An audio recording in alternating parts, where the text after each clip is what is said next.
Welcome to the It Factor.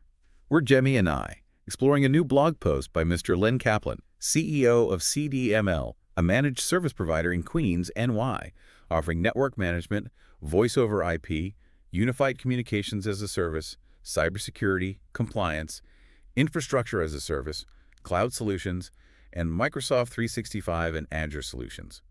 If you're a small business owner or manage IT for a growing organization, this episode is for you.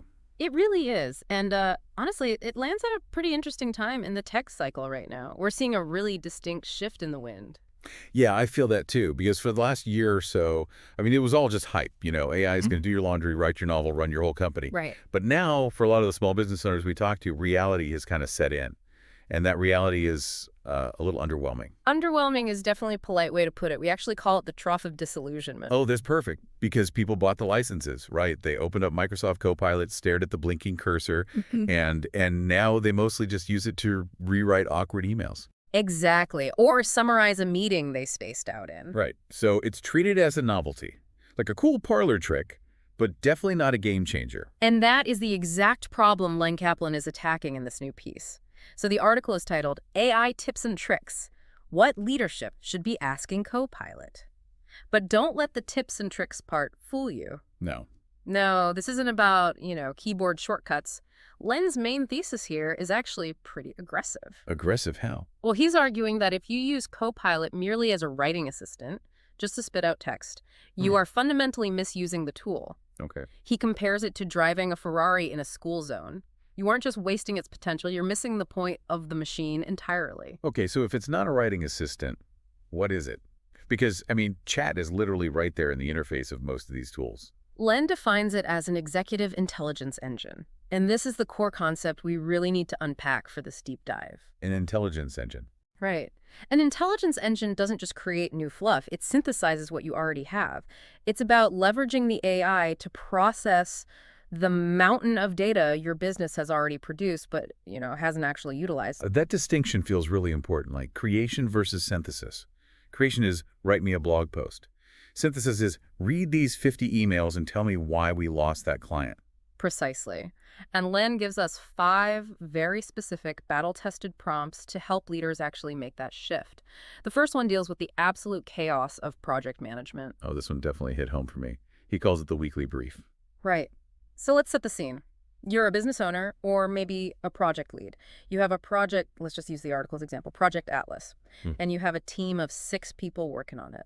And if that team is anything like most teams, they are communicating on, 3 different platforms? At least. So over the last 7 days, that team has generated 50 emails, 100 Teams messages, 3 revised documents, and updated some tracking spreadsheet.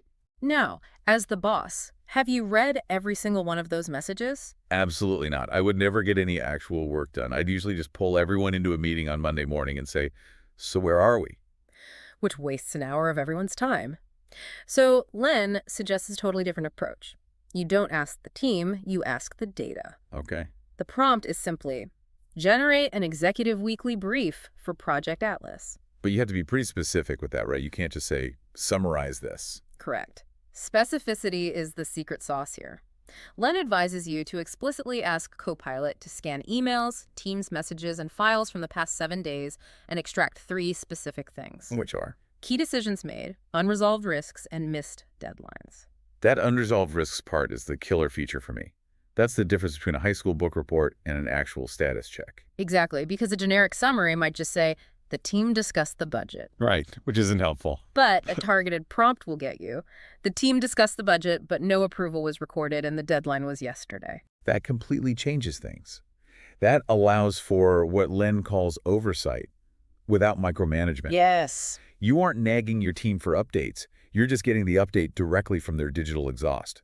It's basically like having a super efficient personal assistant who just sits in every single meeting and reads every CC'd email so you don't have to. And think about how it changes your posture when you do enter a meeting. You aren't hunting for information anymore, you're just confirming it. That's a huge shift. It is. But that's just the operational side. The article gets even more interesting when we move to the stuff that actually keeps owners awake at night, which is money and risk. Ah, yes. The zombie documents. I love that term. It's so accurate. It really is. So we're talking about the risk register here.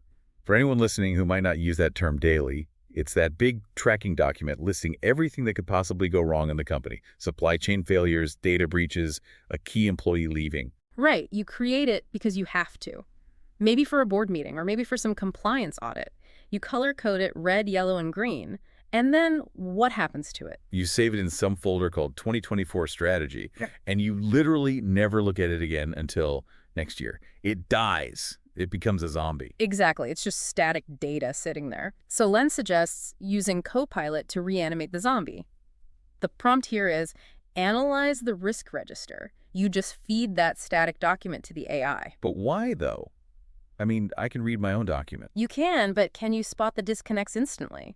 Len suggests asking Copilot to identify the top 5 risks based on financial exposure and likelihood, and then, and this is the crucial part, ask it to critique your mitigations. Oh, that's fascinating. So you're asking the AI to judge your own plan. Yes, it might notice that you have a risk listed as high impact, high likelihood, maybe a single supplier dependency, but your mitigation column is just 2 vague words like monitor situation. And Copilot actually calls you out on it. Ideally, yes. It surfaces that exact gap. It moves the document from we have a file for that to we have an actual strategy for that. It forces the data back into the active conversation. That is particularly powerful for compliance-sensitive environments. Because if you're just checking boxes, you're vulnerable. If you're actively analyzing the data, you're safe. Speaking of being safe and strategic, if you're listening to this deep dive and realizing your business might have a few zombie documents lurking on your own server, you really should check out cdml.com. Definitely. Len and his team are constantly putting out these kinds of insights. It's not just tech news, it's actual business strategy. Absolutely. Go subscribe to the blog. New posts drop every Tuesday and Thursday, so there's always something fresh to read. Now let's talk about the one prompt in this article that honestly made me a little nervous. The financial variance analysis. Yes. Because look, we all know AI can hallucinate. It makes things up sometimes. Do we really want to be asking a chatbot to analyze our profit and loss statement? That feels incredibly risky. That is a very healthy skepticism to have, and Len addresses it directly in the post. He's very clear on this point. Asking Copilot to perform financial variance analysis does not replace your CFO. Okay. It doesn't replace your accountant. And you certainly don't use it to file your taxes. Right. Good disclaimer. So what are we actually using it for then? We're using it to find the story behind the numbers. Business owners often get these incredibly dense files at the end of the quarter from their finance team. It's just a wall of numbers. Spotting the trends requires hours of manual cross-referencing. So you're essentially using Copilot to play the spot the difference game. Exactly. You ask it to compare this quarter to the last quarter and flag significant variances, like why did travel expenses jump 40%? But then you ask it to cross-reference that jump with the notes column or the general ledger descriptions to suggest the actual reasons. I see. So instead of spending the first hour of your finance meeting just trying to figure out what happened, you walk in already knowing the what. Correct. You walk in and say, Copilot flagged a variance in software licensing. Is that due to the new hires in March, or did we miss a renewal cancellation? That is a true leadership level question. It is. You aren't asking the AI to do math, you're asking it to provide context so you can do the management. That makes total sense. It enhances clarity. It doesn't make the decisions for you. Precisely. Now moving from finance to legal, which is another area where clarity is usually lacking. Oh, the legal gotchas. I completely admit I am guilty of this. You get a 40-page vendor contract from a new software provider. You need the tool. You know you're going to sign it anyway, so you just skim it. We all do it. It's the click to agree problem, but on a high-stakes B2B level. It's boring and the font is tiny. But Len suggests using Copilot as your first line of defense here. The prompt is summarize vendor contract risk. But again, we can't just be vague, right? What specific things does Len tell us to hunt for? He lists 4 major gotchas. First, auto-renewal clauses. You do not want to be locked in for another year just because you missed an email window by 24 hours. That one has absolutely burned me before. It burns everyone eventually. Second is indemnification language. Basically, who pays if things go terribly wrong? Third is termination penalties. How much does it actually cost to break up with them? And fourth is escalating pricing terms. Ah, the classic first year is cheap, second year is double trick. Exactly. A human skimming a document might miss that on page 34. Copilot won't. You can ask it to extract those 4 specific items into a clean bulleted list. It allows you to catch the traps before you ever sign. That alone is worth the price of the license right there. Just saving yourself from one bad auto renewal easily pays for the tech. Without a doubt. Now, there's one last prompt to lend details that is very industry specific, but I think it's absolutely crucial for our listeners in fields like construction, manufacturing, or healthcare.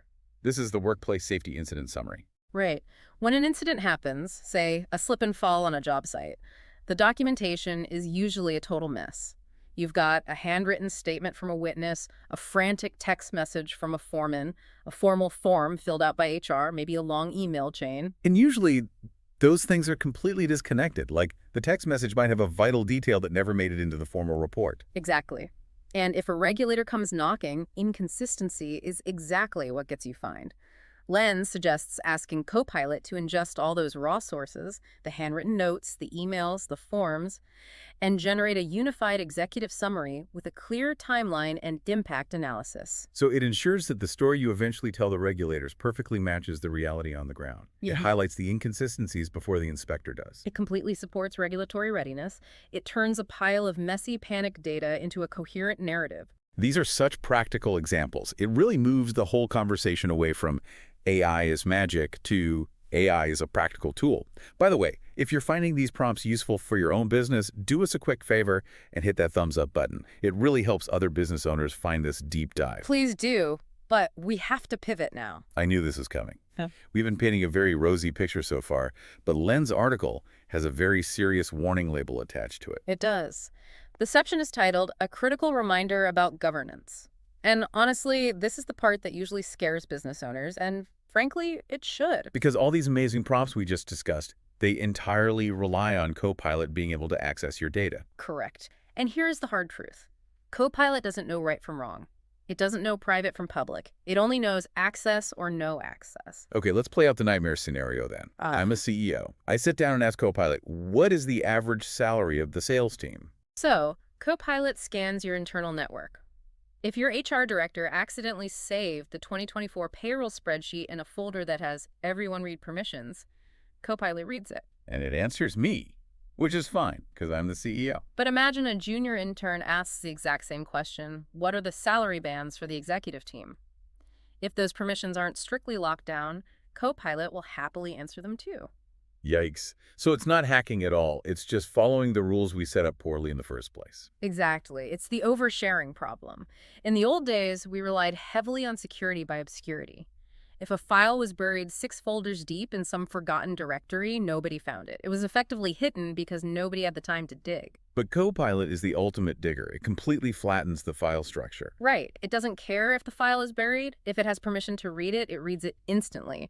So if your governance is chaotic, Copilot just becomes a high-speed delivery system for confidential information to the exact wrong people. Len has a quote here that I think sums it up perfectly. He says, AI productivity without governance introduces operational risk. It's the fundamental takeaway of the whole piece. You cannot deploy a massive engine like this on a broken chassis.